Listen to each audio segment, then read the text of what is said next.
Are you struggling with getting off prednisone side effects?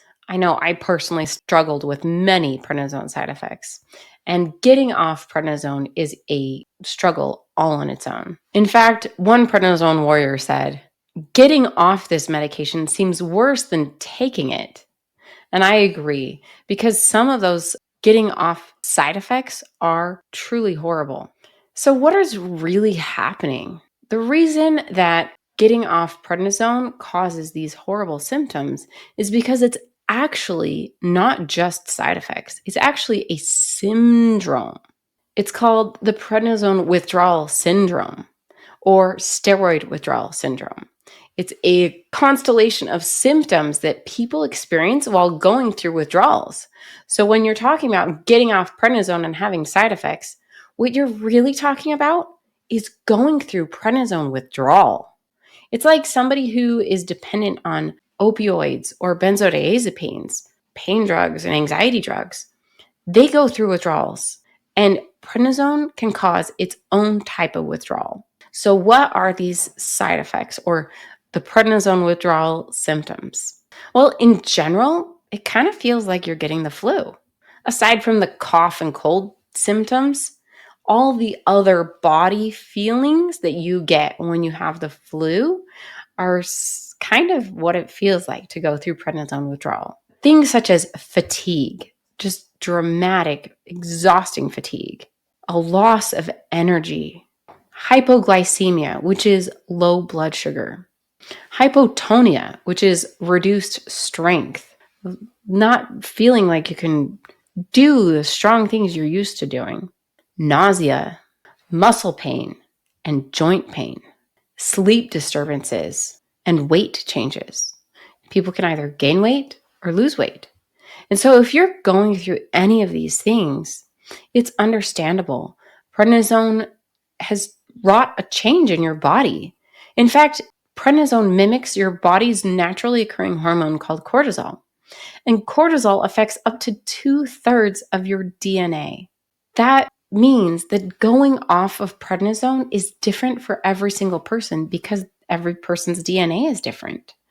And so while your neighbor across the street might have not had any problems stopping taking prednisone, you personally may have a really hard time tapering off of prednisone and having side effects because of that. It's actually withdrawals. So what can you do if you're experiencing symptoms while going off of prednisone?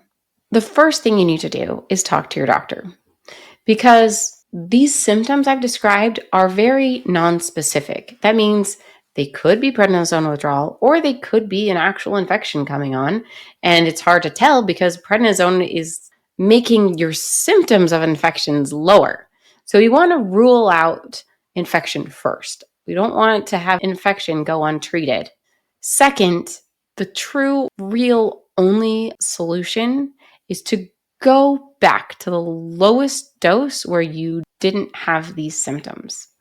And so that is often very discouraging for people to hear, because often this is after a long fought tapering battle where you started out maybe at 20 milligrams a day, then went to 15, then to 10, then to 5, and maybe somewhere between 10, 5, and 2.5 milligrams, you kind of hit a wall and these symptoms just appear. And I call that the taper trap. You've been trying to taper off, and now you can't. You can't go any further without suffering these horrible symptoms. So if you dropped from 10 milligrams down to 5 milligrams, and at 10 milligrams you were feeling okay, and now that you've dropped to 5 milligrams, you feel like you've been hit by a bus, and these horrible symptoms are showing up, these getting off prednisone side effects. Well, then you need to go back up to 10 milligrams, at least temporarily, and definitely talk to your doctor again about, okay, I was at this dose and I felt okay. Now I'm not. Can I go back up? And so the strategy is go back up to 10 milligrams and do a slower taper. Jumping from 10 milligrams to 5 milligrams is actually a huge drop. I know it doesn't seem like it because you might have dropped from 20 to 15 to 10, but it doesn't matter the number of milligrams, which in all of those cases is 5 milligrams. What matters is the percentage drop. Dropping from 20 to 15 was a 25% drop. That's not too bad. Whereas dropping from 10 to 5 milligrams is a 50% drop. Like, that's huge. Your body needs time. Your DNA needs time to get used to this less amount of prednisone, to build back up what's called your HPA axis, your hypothalamic pituitary adrenal axis, to start making your own cortisol again. So go back up to 10 milligrams. And then I have a free gift for you. It's called the Prednisone Taper Chart. It's a free printable PDF that you can just print out and find where you are on that taper chart. And then you can follow a slower, more deliberate taper than what may have gotten you into this mess of having these horrible withdrawal side effects. So just click the link below to download your own personal printable PDF. Signing off as Dr. Megan, your prednisone pharmacist.